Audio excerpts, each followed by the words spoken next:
Morning, all. Welcome to cat bath time.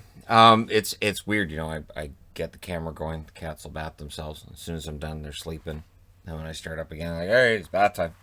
So, all right. I no idea. Some kind of performative art. I don't know. Keeping it classy, I guess.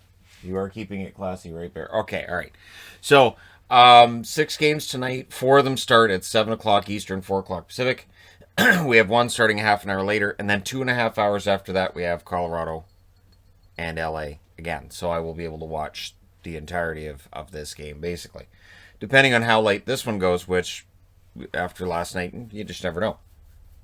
So at 7 o'clock Eastern, 4 o'clock Pacific, we have the Philadelphia Flyers, who are 3-1, in against the 1-1 Boston Bruins. I'm wearing a Bruins jersey because I'm optimistic they'll score 5-on-5 tonight. I know it's crazy, right? Marchand also claiming that the puck tracking. That's why the pucks weren't going in. That's what it was. So Konechny +5, and he was laughing when he said it.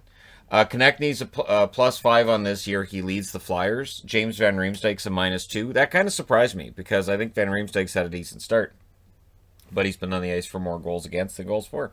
No positives for the Bruins because they haven't scored 5-on-5.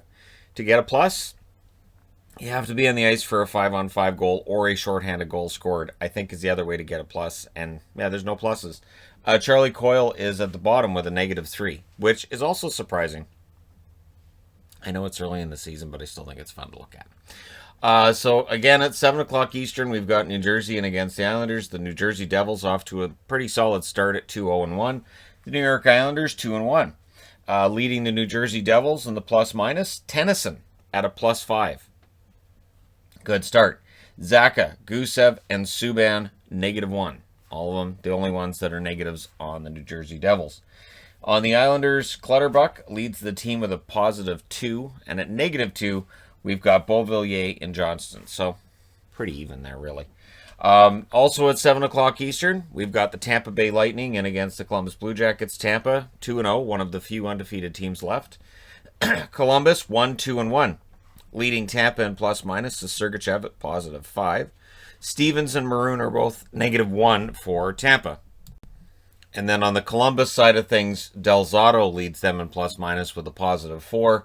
Domi and Jones are at the bottom with -5s for the Columbus Blue Jackets.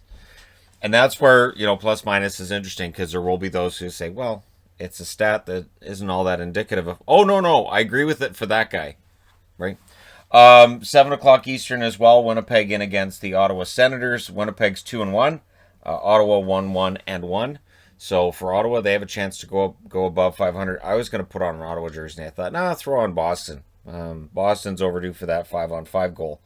So leading the Jets in plus-minus, Forbert and Ehlers are both at +3. I don't need to say how much I like Ehlers. Ehlers is a fantastic player. On the negative side, Niku and Scheifele at a -2. And Niku does have to worry because he's got a coach that, if he can replace him in the lineup, he's proven in the past that he will. On the Ottawa side, Nikita Zaitsev leads them at +5. There's a bit of a surprise. And Goodbranson is at the bottom with a -3, which is too bad because Goodbranson had a good run there with Anaheim, and I was hoping he'd have a really good run with Ottawa, so hopefully he turns that number around. At 7:30 Eastern, so a half an hour later, we get into Montreal and Vancouver, the rematch from last night. Take the over. It's the only advice I give based on last night's game. Take the over. The amount of fast breaks one way or the other, and just the optional defense that was being shown by both teams. Now, Montreal's 2-0-2, so they haven't lost in regulation. Vancouver's 2-3. They need this win to get back to 500. If they lose in overtime, they get a point out of it. I guess that's a moral victory. But remember, these teams play again on Saturday. So that's 3 games in 4 days. And so far, Vancouver has survived this. Edmondson leads Montreal in plus-minus with a +6. At the bottom of the scale, Sherratt and Weber at a -2. And yes, that does show a little bit of a weakness in measuring players by plus-minus, in that Weber has had more difficult matchups than Edmondson. On the Vancouver side, there are 4 players who are positives. Mott, Schmidt, Pedersen, and Hugh Levy are all +1, and Hughes and -5 is at the bottom. So this is the thing when I hear people talking about Quinn Hughes and, well, he should be, up for the Norris, and he's fantastic. And that's the one thing with him, is that defensively, there's still some issues I would think that need to get ironed out before he's really going to be seen as a Norris contender, where he doesn't compare to a Roman Josi as of yet. So I love Quinn Hughes. He puts up all kinds of points. He's offensively dynamic, but that -5 would definitely hurt him if we were having votes. At 10 o'clock Eastern, I'm aware how early it is in the season, though. 7 o'clock Pacific. Although, remember, we have a 56-game season, which means after tonight, the Canucks will be over 10% of the way through the season. They don't have a lot of time for practice either.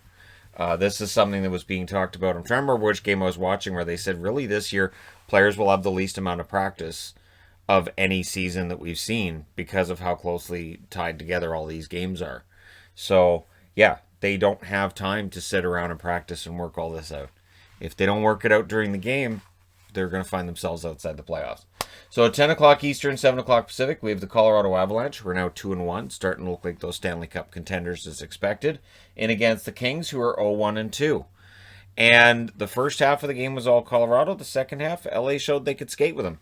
So leading Colorado on plus-minus, McKinnon, Taves, and Rantanen are all +2. And Saad's at the bottom at a -4. So Saad, still getting used to his surroundings in Colorado, sitting at a -4. For the LA Kings, their leaders, Athanasiou and Carter at +3. And I know there's a lot of people are going to be like, wait, Athanasiou leads them on plus-minus? Yeah, he's had a goal in every game so far, too. So he's doing very well. Doughty and Velarde are at the bottom at a -3 for the LA Kings. So who knew? We'll see how things go tonight. So let me know your winners in the comment section below as always. Don't forget to hit like and subscribe if you're browsing your way through. You just happen upon this video. Thank you guys so much for watching, for all your support. I will talk to you again soon.